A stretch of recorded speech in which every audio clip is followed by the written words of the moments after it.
দেখুন, এই যে এক্সিট পোলের নামে যে সমস্ত গল্প ছড়ানো হয়েছে, এগুলোয় কেউ কান দেবেন না। এটা বিজেপির পরিকল্পিত এইভাবে ছড়িয়ে দেয়া, মানুষকে প্রভাবিত করা, এসবে কান দেবেন না। বাস্তব অন্য কথা বলছে। তৃণমূল কংগ্রেস বাংলায় 42টার মধ্যে 30 থেকে 35টা আসন পেতে চলেছে।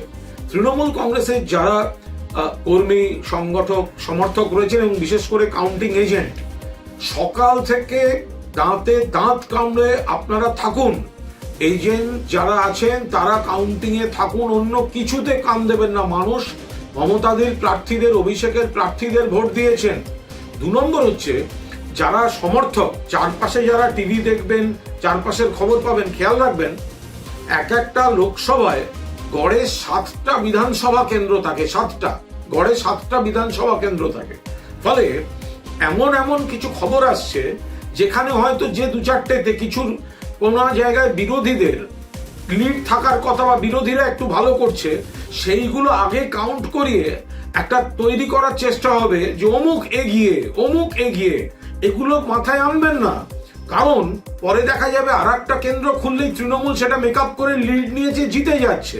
ফলে কাউন্টিং এজেন্টরা পুরো দস্তুর শুরু থেকে শেষ, যারা সমর্থক, যারা টিভি দেখবেন, যারা কাউন্টিং এ থাকবেন, শুরু থেকে শেষ দেখুন। এগিয়ে গেল, পিছিয়ে গেল, এসবে প্রভাবিত হবেন না। শেষ হাসিটা তৃণমূল কংগ্রেস প্রার্থীরা হাসবেন। ফলে বাংলায় 42-এর মধ্যে 30 থেকে 35 পাবে তৃণমূল।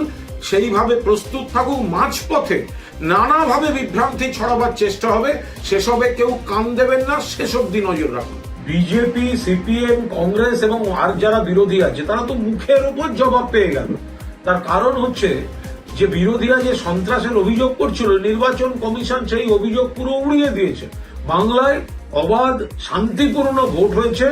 এই সন্ত্রাসের অভিযোগ মিথ্যা, অভিযোগের কোনো মান্যতা পায়নি, কোনো সত্যতা পায়নি নির্বাচন কমিশন। ফলে ডায়মন্ড হারবার সহ কিছু জায়গাকে কেন্দ্র করে যে পুনর্নির্বাচনের দাবি জানিয়েছিল বিরোধীরা, সেসব দাবি খারিজ করে দিয়েছে নির্বাচন কমিশন।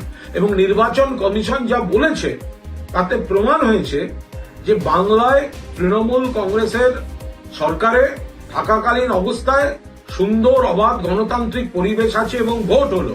আর বিজেপি এবং বাকিরা জনসমর্থন নেই, ভোটে হারবে, হারার ছুতোর জন্য গন্ডগোল করছে, পায়ে পা দিয়ে ঝগড়া করার চেষ্টা করছে এবং পুনর্নির্বাচন চাই, অমুক চাই, রিগিং হয়েছে, ছাপ্পা হয়েছে, এসব মিথ্যা অভিযোগ কারা বলে দিল?